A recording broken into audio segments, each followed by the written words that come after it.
안녕하세요. 스포일러입니다. 이번 영상에서는 2025학년도 6월 모의평가 문제가 EBS 수능 특강과 어떻게 연계가 되었는지 그 부분에 대해서 한번 살펴보도록 하겠습니다. 자, 지금 제가 뽑은 자료들은 모두 EBS에서 받은 자료를 가지고 사용을 하고 있습니다. 자, 그래서 EBSi 사이트에 들어가시면 여러분들이 연계 내역 분석 이런 게 있을 겁니다. 그래서 여기를 들어가시면은 수학뿐만 아니라 국어나 영어 그리고 뭐 탐구 과목들도 나와 있으니까 여러분들이 다른 과목 공부할 때도 많이 참고하시면은 여러분들의 수능 성적에 더 도움이 되지 않을까 이렇게 생각을 합니다. 자, 그러면 본격적으로 6월 모의평가 문제들과 EBS 수능 특강이 어떤 식으로 연계가 되었는지 한번 문항 하나하나씩 살펴보도록 하겠습니다. 자, 첫 번째로는 모의평가 2번 문제와 수능 특강 수학2의 38쪽 1번 문제가 연계되었다라고 했는데, 사실 개인적으로 매번 이런 영상을 찍을 때마다 좀 안타까운 게, 사실 이 모의평가 2번에 나오는 문제들은 거의 대부분 모의고사에서도 늘 나오는 주제예요. 근데 이거를 가지고 지금 연계를 했다고 하는 거는 사실 수험생들 입장에서는 문제 하나하나가 소중한데 조금은 아까울 수 있거든요. 그래서 조금은 그렇지 않나 이런 생각이 들지만, 그래도 어쨌든 EBS 수능 특강에 나와 있는 이 문제를 가지고 잘 연습을 했으면 이 문제를 풀 수 있다라는 건데, 지금 보시면 이 문제에서 EBS 문제는 여기에서 0분의 0꼴의 극한을 이용해서 F2의 값까지 구하자 이런 거고, 여기서는 그래서 그걸 이용해서 F'E가 3이 된다 라는 것을 찾는 문제고, 얘는 그냥 바로 미분해서 F'E의 값을 구해주는 문제가 되겠죠. 그래서 수능 특강 문제보다는 훨씬 쉽게 나왔고, 물론 2점짜리 2번 문항이니까 연계가 되지 않았더라도 여러분들이 충분히 맞았어야 되는 문제이지 않을까 이렇게 생각을 합니다. 자, 두 번째. 자, 얘도 마찬가지로 요 식이 매번 바뀌긴 하지만, 이 범위와 식이 매번 바뀌고 구하는 것도 매번 바뀌긴 하지만, 사실 이 각 변환하는 문제는 늘상 나오는 주제죠. 여러분들이 기출문제집을 좀 보시면은 늘상 나오던 주제들입니다. 자, 그래서 이 부분도 좀 참고하시고, 특히 큰 의미는 없지만 요 숫자를 좀 똑같이 줘서 뭔가 더 친숙하게 느끼지 않았을까라고 생각을 할 것 같은데, 사실 이런 숫자까지 우리가 사실 기억은 못 하거든요. 그래서 그냥 이것도 늘상 나오던 주제가 나왔으니까 여러분들이 한번 참고하시고, 방금 얘기했듯이 얘도 늘 나오는 주제니까 혹시 내가 각변환 하는 게 어렵다 하는 친구들은 이 각변환을 어떻게 해야 되는 건지 이런 부분에 대한 공부를 조금 하시면 좋을 것 같습니다. 자, 이어서 세 번째 문제는 모의평가 7번 문제와 수능특강 수학2의 61쪽 유제 4번 문제입니다. 자, 수능특강 문제에서는 실근의 개수가 3이 되도록 하는 모든 정수 k의 값의 합을 구하라고 했으니까, 자, 여기에서는 이제 우리가 이런 함수를 그려서 실근의 개수가 3개가 되려면 이 극대값과 극소값 사이에 존재해야 된다, k라는 값이. 이렇게 이제 푸는 문제였다면, 자, 얘 같은 경우에도 마찬가지로 이러한 그래프가 그려졌을 때 y는 k라는 직선이 서로 다른 실근의 개수가 2개가 되어야 되니까, 이번에는 이 극대값과 극소값을 y는 k라는 직선이 지나가야 되는구나 라고 풀어주시면 되는 거겠죠. 그래서 이것도 어떻게 보면은 우리가 이 방정식 활용 문제에서 가장 기본적으로 나오는 문제 유형들이니까 연습이 잘 되어 있어야 되지 않을까 이렇게 이제 생각을 합니다. 그래서 이 문제들은 결국엔 그래프 그려서 이 극대값과 극소값을 활용하는 문제들이 대부분 출제가 되니까, 내가 극대값을 어떻게 구해야 되는지 이런 것들이 좀 헷갈리는 친구들이 있다면 그 부분 참고하시면 되겠습니다. 자, 모의평가 8번 문제와 수능특강 수학1의 79쪽 7번 문제가 연계가 되었는데, 사실 이 문제도, 이 모의평가 문제도 제가 보면은 항상 등차수열 또는 등비수열로 항상 이 3점짜리로 한 문제 나옵니다. 이 일반항을 구하는 형태로. 그런데 이 문제는 좀 특이한 점이 뭐였냐면, 제가 생각했을 때 보통은 이 등비수열이 나왔을 때 보통 공비를 양수로 주거든요. 근데 여기서는 둘의 곱이 음수이기 때문에 공비가 음수가 된다는 것을 알 수가 있게 됩니다.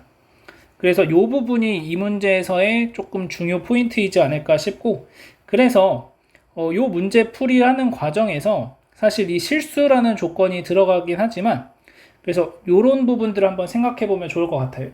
우리가 보통은 여러분들도 보면 공비가 양수인 이런 것들을 많이 봤을 거예요. 지금까지 문제 풀면서. 그런 상황인데 실수라는 조건을 줬네. 그럼 이 실수라는 조건을 내가 어떻게 활용할까? 이런 부분들도 한번 체크를 하시고, 실수일 때는 양수일 때와 달라지는 점이 무엇이 있을까? 그래서 그런 부분들을 여러분들이 같이 체크를 좀 해주시면은 좋지 않을까? 이렇게 이제 생각을 합니다. 그래서 이 부분이 실수였던 거를 범위를 더 줄여서 이번에는 음수 범위로 줬다. 이렇게 생각을 하시면 될 것 같습니다. 자, 9번 문제. 자, 9번 문제도 여러 번 기출문제에서 다루어졌던 내용입니다. 자, 어떤 함수의 제곱이 연속이 되게 하기 위해서는 어떻게 해야 될까? 결국엔 얘도 그냥 이 문제가 제곱, 수능 특강에 나온 문제가 함수가 제곱시켜서 연속이 되도록 하는 거니까, 그러면 결국 우리는 대입해서 제곱한 값과 대입해서 제곱한 값이 같아지더라 라는 것을 푸는 거죠. 그래서 여기에서도 마찬가지 방법으로 문제가 해결된다. 이렇게 이제 보시면 되겠습니다. 자, 그래서 이런 부분에서는 여러분들이 한 번 더 보셔야 될 것은 여기서는 실수 전체, 여기서도 실수 전체의 집합이라고 줬지만 뭐 상황에 따라서는 뭐 x는 1에서 연속, 더 직접적으로 뭐 여기서도 x는 0에서 연속, 뭐 이런 식으로 더 직접적으로 줄 수도 있다는 것은 또 한번 참고하시면 되겠습니다. 자, 이어서 10번 보겠습니다. 자, 이런 것들은 조금 연계가 잘 됐다고 볼 수가 있을 것 같아요, 개인적으로. 자, 그래서 보시면은 수능 특강 수학원의 65쪽 4번 문제와 모의평가 10번 문제인데, 일단 수능 특강 문제에서 외접원의 넓이를 구하는 문제였고, 이번 모의평가 문제에서는 외접원의 넓이까지 줘서 반지름의 길이를 알려주는 거죠. 그 상황에서 내가 이 삼각형의 넓이를 어떻게 구할까? 그러니까 모의평가 문제가 수능 특강 문제보다 조금 한 단계 더 나아갔다. 이렇게 이제 생각을 해볼 수 있을 것 같고, 특히 이 문제 조건을 해결하는 과정에서 보면은 이 수능 특강의 가조건 sin A와 sin C의 값이 서로 같다라는 것을 통해서 우리가 이등변 삼각형임을 깨달을 수가 있거든요. sin 값이 서로 같으니까. 그리고 모의평가 문제에서는 코사인 값 두 개가 서로 같다는 걸 이용해서 얘를 가지고 내가 이등변 삼각형이 되는구나 라는 것을 또 한번 찾아낼 수가 있게 됩니다. 자, 그리고 이 수능 특강에서는 코사인들의 관계식으로 이 A, B, C 사이에 뭔가 특정한 각들의 특징을 찾아내는 거였다면, 여기에서는 사인 값들의 비율을 줘서 길이 사이의 비율을 찾아줄 수 있게 된 거죠.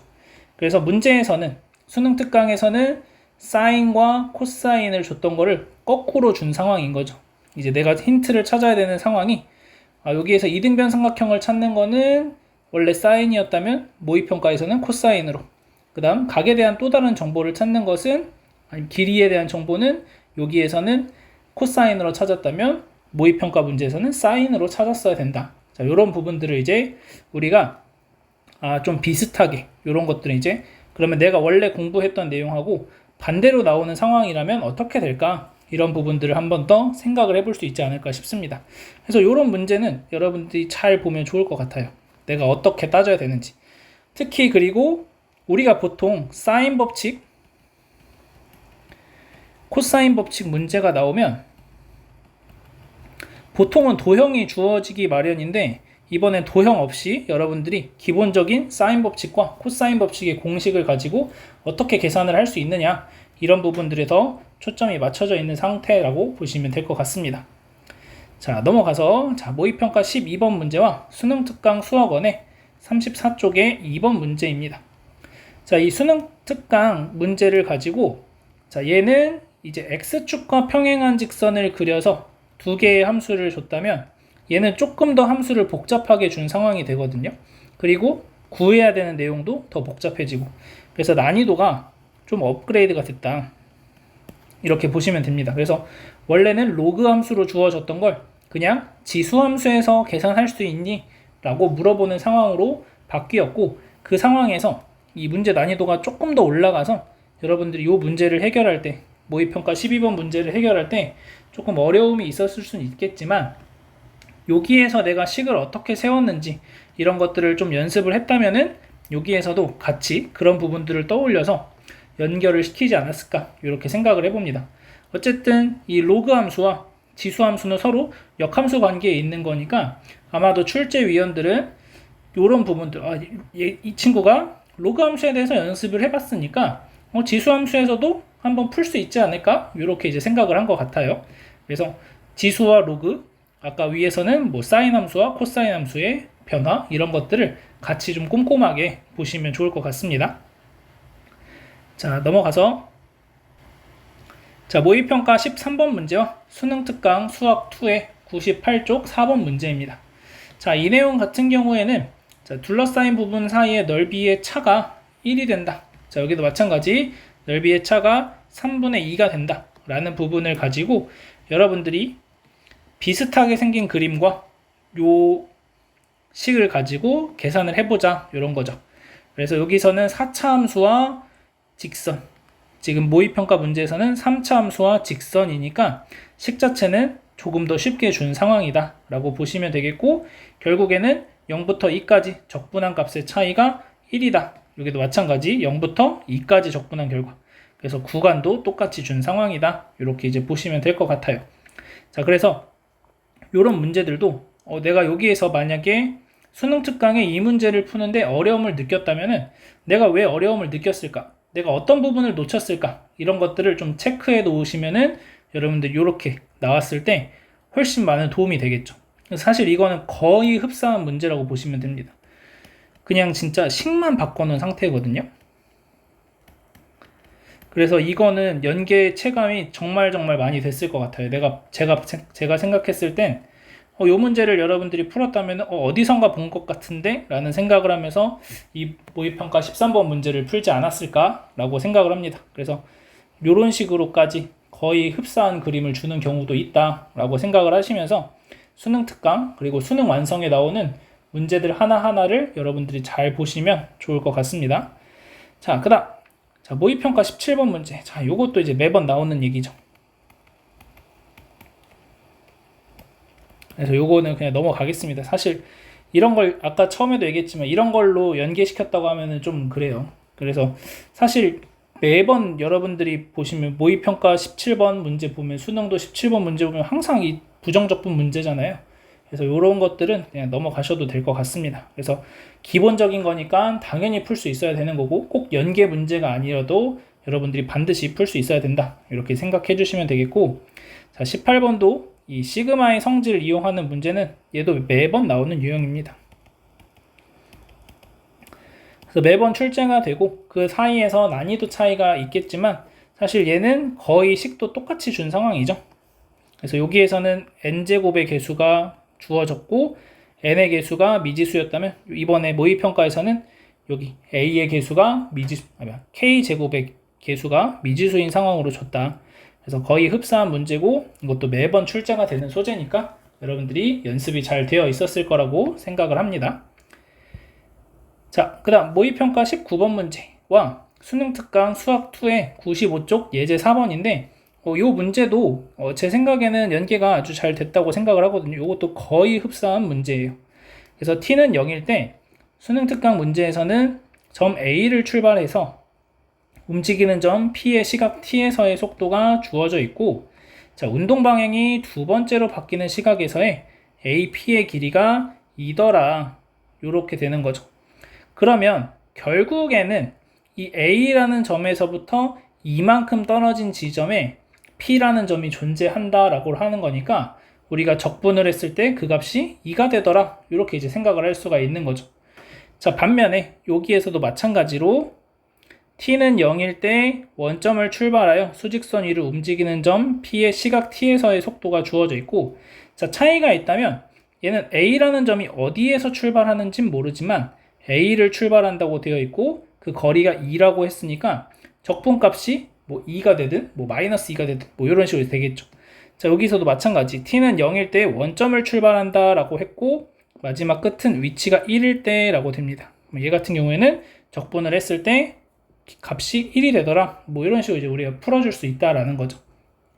자, 그 다음에 또 하나는, 자, 출발한 후 여기서도 전피의 운동 방향이 두 번째로 바뀌는 시각. 그래서 여기서도 두 번째로 바뀌는 시각이라고 나오니까 결국에는 이런 부분에서 똑같은 상황을 줬다라고 볼 수가 있고, 수능 특강 문제보다는 계산이 조금 더 많아져요. 왜냐면 수능 특강에서는 1차 1차를 줬지만 모의평가 문제에서는 2차 1차를 준 상황이라서 그 부분에서는 조금 더 시간이 걸릴 수는 있겠지만 결국에는 문제 풀어가는 방법이나 이런 내용들이 완전히 똑같기 때문에 여러분들이 이 문제를 잘 풀어냈다면 모의평가 문제도 쉽게 내가 어떻게 접근해야 될지를 알 수 있었을 것 같습니다. 그래서 이런 문제는 개인적으로 연계가 잘 됐다라고 보여집니다. 그래서 이런 문제가 나오면 사실 여러분들 입장에서도 연계 체감이 확실히 될 수가 있거든요. 그래서 이런 부분들 한번 잘 보시면 좋을 것 같습니다. 자, 공통 과목의 마지막 연계 문제입니다. 자, 모의평가 20번 문제와 수능특강 수학원의 51쪽 3번 문제예요. 자, 얘도 거의 흡사한 형태로 문제를 줬거든요. 지금 보시면 수능특강 수학원에서는 10보다 작은 자연수 AB, 여기서는 5 이하의 자연수 AB. 자, 그 다음 열린 구간 2파이, 열린 구간 0 2파이 똑같이 줬고, 자, 그 다음에 함수 C까지 똑같이 줬습니다. 자, 그런데 차이가 있다면 여기에서 y는 1, y는 3, y는 5라는 x축과 평행한 3개의 직선이라면 여기에서는 x는 파이라는 x축과 수직인 직선 하나와 나머지 x축과 평행한 두 직선 사이에 만나는 점의 집합을 BC라고 하자라고 되어 있습니다. 자, 그래서 이 합집합의 원소의 개수가 3이 되도록 한다라고 되어 있고, 그러면 여기에서 우리가 체크할 거는 이 문제에서는 x축하고 평행한 직선 3개였기 때문에 이 PQR이 서로 겹치는 게 없게 됩니다. 무조건 다 다른 점들이 생기겠죠. 그래서 여기서는 내가 P 더하기 Q 더하기 R의 값을 찾으려고 한다면 확실하게 알 수 있는 게 없기 때문에 경우를 조금 더 나눠야 된다면 이 상황에서는 우리가 합집합이니까 겹치는 것들이 있는지를 생각을 해봐야 되는데, 그때 이 x축과 수직인 요 직선, 이 x는 파이라는 직선과 y는 1이나 y는 3이 만나는지 이런 것들을 이제 한 번 더 생각을 해봤어야 되는 문제가 되겠습니다. 그래서 수능 특강에서는 그냥 순서쌍의 개수를 구하라는 문제였다면 이때는 순서쌍들을 구하고 그때 a 더하기 b의 최대값, 최소값을 구하는 문제였습니다. 그래서 조금 더 업그레이드를 시킨 문제고 얘도 연계가 아주 상당히 잘 됐다고 생각을 합니다. 그래서 공통 문항에 대해서 쭉 보면은 사실 아까 처음에 2번 문제나 그 다음에 이런 17번, 18번 문제 같은 경우엔 연계가 조금 아쉽긴 하지만 뭐 10번이나 12번, 13번, 그 다음에 19번, 20번 이런 좀 난이도 있는 문제들에서 확실하게 연계 체감이 되니까 여러분들이 수능 특강, 수능 완성을 공부를 어떻게 해야 될지 이런 부분들을 좀 잘 잡아 나가시면 될 것 같습니다. 그래서 확실히 더 연계가 체감이 될 수 있는 문항들이 많이 나왔다. 6월 모의평가에서는 이런 것들을 볼 수가 있었습니다. 자, 이제 선택 과목 확률과 통계부터 보도록 하겠습니다. 자, 확률과 통계 모의평가 24번 문제와 수능 특강 38쪽의 3번 문제인데 자, 얘 같은 경우에는 사실 A 6건의 확률이 6분의 5라고 했고 A의 확률이 6분의 1이니까 사실상 똑같은 값을 준 거죠. 그래서 이렇게 이제 숫자를 완전히 똑같이 준 상황에서 얘도 마찬가지로 B의 확률을 구하라고 했다면 이번엔 6건의 확률을 구하라고 했다. 그래서 그런 정도 차이가 있고 여러분들이 배반 사건일 때 합집합의 확률을 어떻게 구할까? 이 부분만 잘 알고 있으면 쉽게 풀 수 있는 문제였지 않을까? 이렇게 생각합니다. 자, 개인적으로 확률과 통계 문제들을 보면서 진짜 연계 체감을 많이 느낄 수 있게 줬구나 라는 생각을 했거든요. 특히 이 27번 문제를 보시면 12쪽의 2번 문제와 유사한 연계를 했다고 했는데 지금 보시면은 의자의 수를 줄였고 그 다음에 여기에서는 이웃하는 두 개의 의자에 적혀있는 수의 곱이 항상 짝수가 되도록 한다. 그러니까 결국 이 말을 해석하면은 그냥 퐁당퐁당 앉아야 된다는 거죠. 1, 2, 3, 4가 퐁당퐁당 나와야 된다. 자, 그 다음에 여기에서는 10일이 되지 않도록 한다라고 했으니까 문제의 조건이 살짝 바뀌긴 했지만 우리가 이 문제에서 내가 어떤 아이디어를 가지고 문제를 접근해야 될까라는 것을 생각을 했다면 여기서도 합이 11이 되지 않는다고 했으니까 결국엔 6과 5만 떨어져 있으면 된다는 거죠. 자, 그래서 6과 5를 떨어뜨려서 어떻게 앉을까? 이런 부분들을 여러분들이 이제 잘 고민을 하면 되는 상황이었습니다. 자, 그래서 연계가 아주 잘 됐다라고 저는 보여지고, 자, 마지막 확률과 통계의 마지막 문제는 28번인데 이거야말로 이번 모의평가 문제 중에 거의 연계 체감이 확실하게 되지 않았을까 이렇게 생각을 합니다. 그래서 그림까지 똑같이 준 상황이고 이 상황에서 처음 3개는 앞면이 동전 앞면이 그 다음 1개는 뒷면이 보이도록 했고, 자, 수능 특강에서는 3개를 택해서 뒤집는 시행이고, 자, 여기서는 1개만 택해서 뒤집는 시행입니다. 자, 그래서 여기에서부터 훨씬 더 내가 하나씩만 뒤집으면 되니까 경우의 수를 따질 게 훨씬 줄어드는 상황이 될 수가 있고, 자, 그 다음 여기에서는 모두 같은 면이 보이도록 놓여 있을 때 모두 앞면이니까 이제 조건부 확률로 물어봤습니다. 여기에서는 단순한 확률을 물어봤고, 자, 그 다음에 시행도 수능 특강에서는 3번째고, 그 다음에 모의평가에서는 5번 시행을 했다라고 되어 있죠. 그래서 이 시행 횟수가 좀 늘어나고 조건부 확률 문제로 바뀌긴 했지만 결국 이 확률과 통계 문제, 수능 특강 문제에서 내가 이 문제를 어떻게 풀어야 되는지 연습이 충분히 되어 있었다면 이 문제는 너무너무 쉽게 여러분들이 접근을 할 수 있지 않았을까라고 생각을 합니다. 그래서 이런 문제들이 일단 문제부터 기니까 사실 시험 보다 보면 일단 읽기가 싫어지는데 이런 그림을 내가 봤다라는 것만 알아도 되게 친근감이 느껴질 수 있거든요. 시험장 안에서. 그래서 이런 건 되게 좋다라고 생각을 했습니다. 그래서 확률과 통계는 27번도 그렇고 28번도 그렇고 사실 연계 체감이 확 느껴지게 문제를 내지 않았나 이렇게 이제 생각을 하고 있습니다. 자, 그 다음 미적분 보도록 하겠습니다. 자, 미적분은 첫 번째 거는 그냥 음함수의 미분법 이용하는 문제고 수능 특강 문제보다 훨씬 난이도를 낮춰줬어요. 수능 특강에서는 대입해서 A도 찾아야 되고 미분해서 또 계산해야 되는 상황이었다면 이번에는 그냥 미분해서 대입만 하자 이런 문제니까 훨씬 좀 쉽게 나오지 않았나 이렇게 생각을 하고, 자, 이것도 마찬가지 연계가 되었다고는 했지만 사실 연계가 안 되었어도 여러분들이 기본적으로 구할 수 있어야 되는 거겠죠. 음함수의 미분법을 이용해서 접선의 기울기를 구하는 건 미적분에서 가장 기초적으로 하는 내용이니까 반드시 풀 수 있었어야 된다 이렇게 보고, 자, 25번도 급수의 수렴과 관련된 내용이죠. 그래서 수능 특강에서는 2개의 함수를 줬다면 2개의 식을 줬다면 이제 모의평가에선 하나의 식을 주면서 난이도를 조금 더 낮춰줬습니다. 그래서 지금 미적분 같은 경우에는 24번도 25번도 수능 특강에 나오는 문제보다는 난이도를 좀 많이 낮춰놨다 이렇게 이제 생각을 해볼 수가 있을 것 같고, 자, 26번.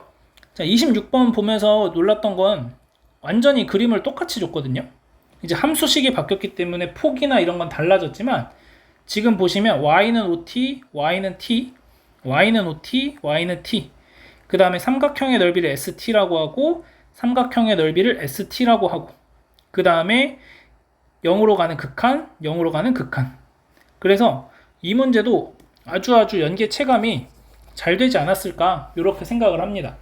그래서 여러분들이 이 문제를 풀었던 과정들을 잘 떠올려 본다면 이 문제를 푸는 데 있어서 어려움이 하나도 없지 않았을까 이렇게 이제 생각을 합니다. 그래서 이 문제도 그렇고 미적분 문제도 그렇고 아까 확률과 통계 문제들도 그렇고 그 다음에 공통에서도 마찬가지 유사한 그림을 주는 경우들이 좀 보이는 것 같습니다. 지금 6월 모의평가에서는. 그래서 뭐 9월과 수능에서 어떨지 모르겠지만 일단 6월 모의평가에 나왔던 기조가 똑같이 유지가 된다면 여러분들이 수능 특강이나 수능 완성에 나왔던 그림 문제들을 풀 때 이게 함수가 바뀐다면 어떻게 될까? 그 다음에 이게 뭐 높낮이가 달라지면 어떻게 될까? 이런 부분들도 같이 고려를 해주면 더욱 공부할 때 많은 도움이 될 것 같습니다. 그래서 일단은 미적분은 이렇게 됐고, 자, 마지막으로 기하 보도록 하겠습니다. 자, 기하는 지금 보시면은 24번 문제와 수능 특강 35쪽에 7번 문제가 연계가 됐는데, 자, 첫 번째로는 타원에서의 접선의 y절편, 자, 이번에는 쌍곡선에서 a와 b의 값을 모르는 상태에서 내가 접선의 기울기를 찾아서 이 a와 b의 값을 찾자, 이런 문제가 되는 거죠. 그래서 수능 특강 문제보다 난이도를 많이 낮춰놨습니다. 그래서 여러분들이 이 타원 위에서 또는 쌍곡선 위에서 접선을 어떻게 구하는지를 알고 있으면 이것도 이제 쉽게 해결할 수 있는 문제니까 반드시 맞췄어야 되지 않나, 이렇게 생각을 하고, 자, 그 다음 25번도 많이 나오는 형태의 문제죠. 그래서 요 식을 딱 보시면서 여러분들이 원이구나, 그래서 요걸 보면서 원이고, 그 다음에 이 내용은 최종적으로 구하는 것은 지금 최대값 구하라고 했던 것을 최소값으로만 바꿔놨습니다. 그럼 이 상황에서는 우리가 원을 그렸으면은 고1 과정에서 나오는 원 밖의 점에서 원 위의 점까지의 최소값을 어떻게 구할까? 최대값을 어떻게 구할까? 그러면은 중심까지 거리 구해서 더하면 최대, 빼면 최소, 이런 식으로 된다는 거죠. 그래서 이 형태의 문제는 여러분들이 원이라는 거 판단하는 거는 거의 매번 기출문제 나오는 소재니까 잘 연습하셨을 거라고 생각을 하고, 그 다음에 이 최소값, 최대값 구하는 걸 까먹었다면 이런 것들을 챙겨 놓으시면 되겠다, 이렇게 보여집니다. 자, 마지막으로 기하는 30번 문제를 연계시켜 놨는데 수능 특강 54쪽에 3번 문제를 연계해 놨습니다.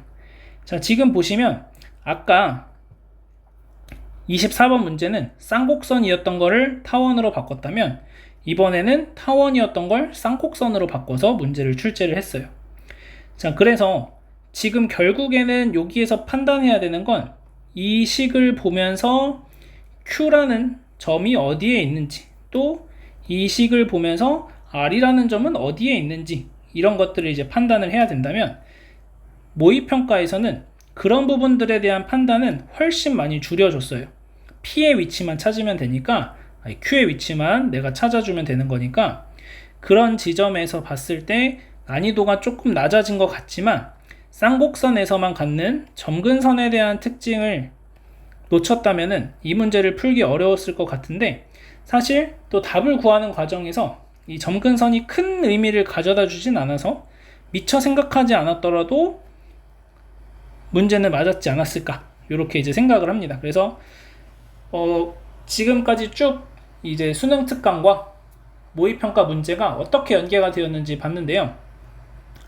일단은 제가 개인적으로 느낀 거는 지금까지 제가 여러 번 이 모의평가 문제 또는 수능 문제가 수능 특강, 수능 완성과 어떻게 연계가 되었는지 이 문제들을 봤을 때 가장 많이 연계 체감이 되는 문제이지 않나 라고 생각을 합니다. 그래서 여러 번 제가 아까 말했던 부분들 여러분들이 한 번 더 생각을 해보시면 좋을 것 같고, 그래서 앞으로 남은 기간 동안 공부를 하실 때 만약에 내가 54쪽의 이 3번 문제를 너무나도 쉽게 잘 풀었다 라고 한다면 사실 이 문제가 나왔을 때도 쉽게 잘 풀 수 있었겠죠. 자, 그런데 만약에 이 문제가 난 어려웠다 라고 하면은 내가 왜 몰랐는지, 그 다음에 이런 문제를 어떻게 풀어야 될지, 그러면 왜 몰랐는지를 알았으면은 이제 그런 부분들을 가지고 여러분들이 따로 정리를 해 놓으시면 나중에 수능 특강, 수능 완성을 가지고 여러분들이 그 모든 내용들을 다 볼 수는 없고, 사실 그래서 그림 같은 것들, 기하도 마찬가지고 그 다음에 미적분도 마찬가지고, 그림이 나와 있는 경우에도 이 그림들이 어떻게 바뀔까, 이런 것들도 한번 꼼꼼히 보시면 좋을 것 같아요. 그래서 내가 공부를 하면서 잘 못 풀었던 문제들은 이 문제가 어디에서부터 출발을 해서 풀어야 되는 건지, 내가 놓친 개념은 무엇인지, 이런 것들을 하나하나 좀 꼼꼼하게 잘 정리를 해두면 여러분들이 연계 체감이 훨씬 더 되고 여러분들 수능 성적에도 많은 도움이 되지 않을까 라고 생각을 합니다. 자, 그래서 지금까지 25학년도 6월 모의평가 문항들을 쭉 봤는데요. 제가 조만간에 작년 수능 문제와 수능 특강, 수능 완성 문제가 어떻게 연계되었는지도 한번 더 살펴볼 예정이고, 그 다음에 9월 모의평가 끝난 후에는 마찬가지로 또 이 연계 내용이 어떤 식으로 올해 수능에는 어떻게 될지도 한번 같이 생각을 해보면서 9월 모의평가 문제와 EBS 연계 내역도 한번 같이 봐보도록 하겠습니다. 자, 여기까지 들어주셔서 감사하고, 남은 기간 한 80 며칠 남았는데 이 남은 기간 동안 여러분들이 잘 노력하셔가지고 좋은 성적 받으셨으면 좋겠습니다. 네, 여기까지 하도록 하겠습니다.